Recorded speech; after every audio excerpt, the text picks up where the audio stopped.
Armed Forces of the Philippines hindi na raw magtatakda ng palugid kung kailan tuluyang masusugpo ang teroristang grupong Maute. Militar, tiniyak na di pupuntirahin ang mga moske kahit pa may impormasyon na may mga nagtatago roong ilang terorista. Ilang sniper ng teroristang grupo ng mukhang banyaga, posibleng ISIS mismo ayon sa AFP. Bilang ng nasawi sa gulo, halos 300 na base sa pinakahuling tala ng AFP.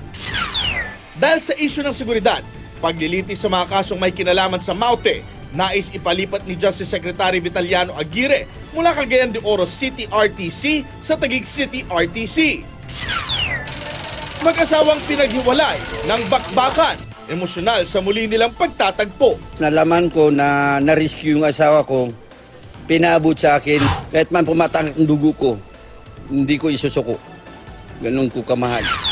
At mga liham ng pasasalamat, kinakalap ng dalawang nagmalasakit na netizen para ialay sa tropa ng gobyerno sa Marawi